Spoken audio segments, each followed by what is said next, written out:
د دوی د اصلاح او د فساد په بنیاد باندې د ټول امت د اصلاح او د فساد فیصله کیږي. کچیر علماء او مشایخ په هغه کې اصلاح غالب وي نو امت کې به اصلاح وي، او کچیر په هغه کې فساد غالب شي خدا نه خواسته نو امت کې به هم فساد شي. نو د علماء کرامو غاټه غاټه څه ذمہ داری ده. تورونه اول ده چې علماء مشایخ ته پکار دي چې د هغوی ولا کردار او عمل او د هغوی ولا اخلاق ټول د اسلامی تعلیماتو عین مطابق وي. خدا نه خواسته داسې نه چې یاره په کتابونو کې هم وایو یو څه خو لیکن زمون کردار او عمل هغه وایي بل څه. کله هم چې د چا د هغه عمل او کردار دا د قول سره موافق نه وي، د داسو خلکو باره کې الله تعالی جل شانه د بنی اسرائیل او د يهودو د علماو د هغه یو مثال بیان کړی په قران عظیم الشان کې. مثل الذين حملوا التوراة ثم لم يحملوها كمثل الحمار يحمل اسفارا. مثال د هغه خلکو چې هغه ته تورات ملاو او د تورات علم ورسراو خو لیکن بیا په دې باندې عمل ونکړ، کردار او عمل یې د تورات موافق نشو، نو د هغه مثال دا چې دا کمثل الحمار يحمل اسفارا، لکه یو ډیر غاټ خار چې هغه باندې پاڼه کتابونه سپوروي. نو خره باندې چې کتابونه پاڼه شیر دي خره ته کومه फायदा ورته، صرف بوج دا ور باندې. الله تعالی مو دې معاف کړي، الله تعالی دې داسې نه وکړي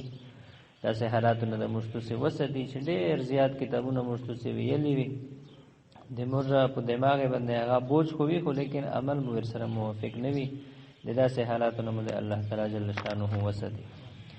حضرت عمر فاروق رضی الله تعالی عنہ د حضرت کعب رضی الله تعالی عنہ نه پوښتنه وکړه چې صاحب علم خلق څوک دي؟ هغه ورته جواب وکړ الذين يعملون بما يعلمون، چې هغه خلق صاحب علم دي چې هغه په خپل زده کړي او باندې عمل وکړي. کله چې لږ دادی په هغه باندې عمل او کله چې ډیر زداري په هغه باندې عمل، نو چې خپل زده کړي او باندې عمل کوي دغه اهل علم کسان. دویم نمبر دا ذمہ داری د علماء کرامو چې هغه د تفکر او د تدبر عادي وي، نه د هغه عادت وي چې هغه هر معاملې کې انتهایی غور او فکر او انتهایی د تدبر نه کار اخلي. نه چې کوم نوی مسائل پیش کیږي امت ته د هغه د حل لپاره د دوی سره لایحه عمل وي،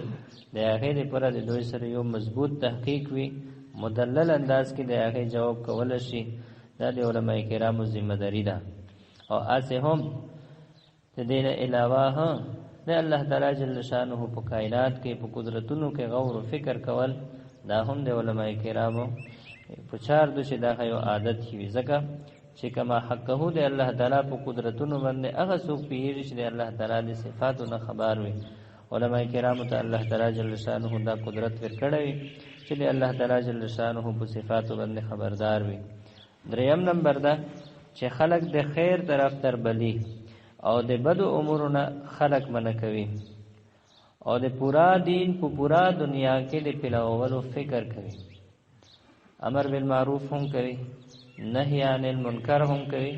او ورسره په پورا دنیا کې د پورا دین پلاوولو فکر دا د دې باندې غالب وي چې دا بسنګ کیږي د هغه د پوره کوشش کول دا د علماء کرامو ذمہ داری ده. څلورم نمبر دا چې د مخلوق نه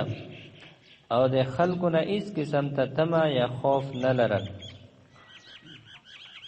او د خپل علم باندې عمل کول یا د خپل علم اشاعت او تبلیغ کول دا خالص دی الله تعالی دې پر کول چې په دا کې هیڅ قسم ته دنیوي غرض او مفاد مقصود نه وي. حضرت کعب ابن مالک رضی الله تعالی عنہ دا غینه روایت ته چې رسول الله صلی الله علیه وسلم فرمایل چې کوم سړی دې خبره دې پر علم حاصل کو چې د هغه په ذریعه سره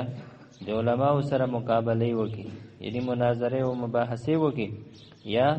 د بیوقوف خلکو سره مجادله وکي جنگ او جدال ور سره وکي بحثونه ور سره وکي یا دا مقصد وی دی چې څه بیان زدا کی او څه تقریر زدا کی چې د هغه د وجنه د خلکو روح د دې طرف ته واوړي خلکو کې دای مشهور شي چې ډېر څه تقریر کوي او ډېر کافر مسله کوي کافر ملاد چې دې لپاره کوم سره علم زدا کی الله تعالی جل شانه دا ور ته داخل کی یعنی چې نیت کله الټاوي ډېر غټ علم سره حاصل کی لیکن انجام پیغمبر علیہ الصلوۃ والسلام فرمای چې دغه انجام بور او جهنم وی الله تعالی موږ وسدي انبیاء کرام وو همیشه خپل امت ته یو دا اعلان تقریبا ټول انبیاء کرام کړه د مشترک وما اسالکم علیه من اجر ان اجری الا علی رب العالمین چې زه په دغه تبلیغ باندې د علم درس د کولو باندې تاسو نه څه اجرت خو نه غواړم څه مزدوری در نه غواړم زما اجرت زما اجر دا خو په الله تعالی جل شانه باندې دا هغه به ماتر کوي یعنی مطلب دا چې د خلکو نه هیڅ قسم ته تمه او امید دا نسدل د علماء کرامو ذمہ داری ده پنځم نمبر دا چې علماء ته پکار دي چې کوم طلبه کرام څوک ورشي د علم د زده کولو لپاره نو د هغه ډیر عزت او احترام وکي او هغه خپل معزز مهمان ملما وګڼي یعنی طلبه کرام وی یا مثال کے طور پر د مشتو چې دال ترغلیو نو دغه زوی عمله الحمدلله د مشتو ډیر د قدرمن عزتمن ملما په نظر سره ګوري چیرته هم د دلته نشي برداشت کوي چې یو کاس هم دلته سبي عزتي وشي خدا نه خواسته د دې خبرو ډېر رعایت ستل شي الحمدلله تاسو ګورئ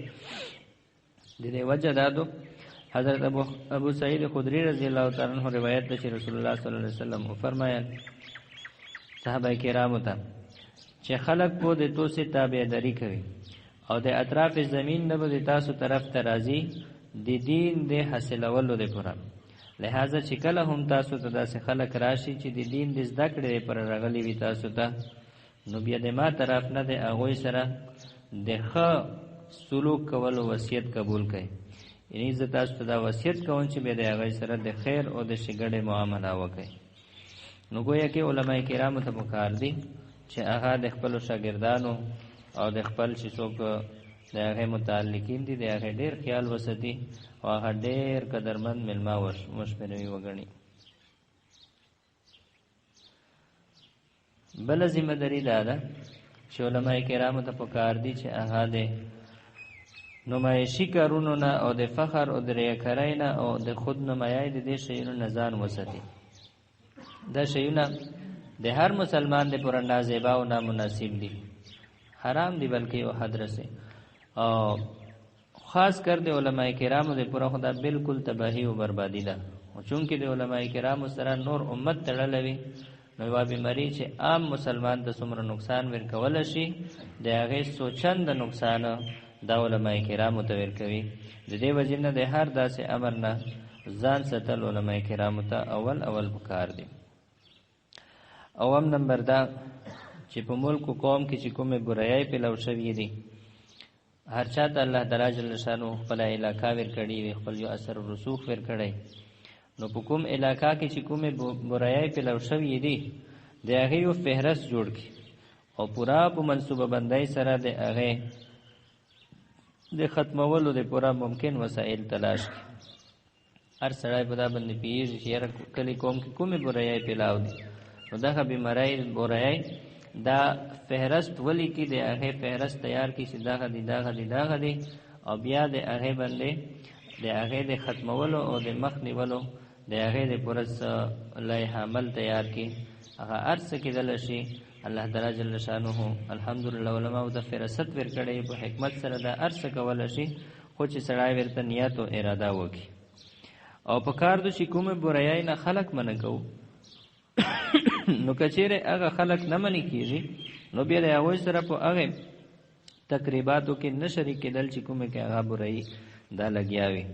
خدا نه خواسته یو برایي دا د هغه نسوک منکو نو سبو هغه نشي معنی هغه کې بیا مبتلا دي نو اوس دا نه چې بیا زه هم ورسره هغه تک حاضر او هغه تک زه هم ورسره ناز نو دا سه خبرونه د الله تعالی جل شانه مونږ تاسو وساتي عبد الله بن مسعود رضی الله تعالی عنہ روایت تا رسول الله صلی الله علیه وسلم او فرمایا بنی اسرائیلو کې اوله خرابي دار اخلا چې یو سړی به د بل سره ملاو شو نو به هغه ته وصیت وکړي چې وا د الله تعالی نه وډرشه دا سیمه کوي وا برای بوا د هغه نه به معنی کو ولیکن به هغه معنی نشو بیا به د هغه باوجود هم هغه خپل تعلقات وغیرہ هغه بالکل ور سره بحال ستل اس قسم ته په هغه کې تغیر نه کواله یعنی په خپل کردار سره به په هغه باندې نکیر نه کول نو حتی چې به الله تعالی جل شانه د دوی دواړو زړونه خپل میانس کې سره برابر کړل مطلب دې چې کوم ګناهګار و دغه د نیکوکار ولزړی هم هغه طرف ته ورمایل کا هغه هم په ګناهونو کې مبتلا شول بدا سه خلق الله تعالی جل شانه تباہ کړل او انم نمبر دا چې علماء ته پکار دي چې د عوامو سره رابطه لري بیمار پرسای وغیرہ تعزیتونه د شیونه خمخا کوي ځکه چې دا د مونږ تاسو د مهنت میدان ده دغه د مونږ تاسو د مهنت میدان ده په دغه خلکو باندې مونږ تاسو مهنت کوو دیني کچیر خپل میانس کې ربط نوي نو هغه به دماغ ته خبره ور وسنګي کچیر هغه به مر پرسی نه کیږي د هغه تعزیت نه کیږي د هغه عیادت نه کیږي او د شریعت په حدودو کې اندر د هغه سره پیغام او خوشای کې نشری کیږي نو سبب هغه د مونږ تاسو و دینی خبره هغه اوریدل ته هم تیار نه وي نو دا اصول او هدایات خاص کر علماء کرامو ته حضرت صاحب لیکلي دي نو ډېر قیمتي دي ما هو د هغه خلاصه بیان کړه د هغه تفصیل نور هم شته دغه حقوق او آداب چې کوم کتاب د په هغه کې ډېر قیمتي خبره نور هم شته نو پکار دي چې هر مسلمان هر خصوصا علماء کرام دا پڑھاو کی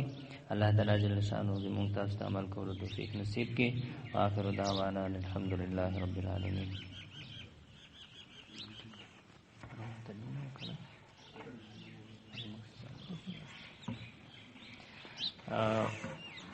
د بیان ترجمه مو کړئ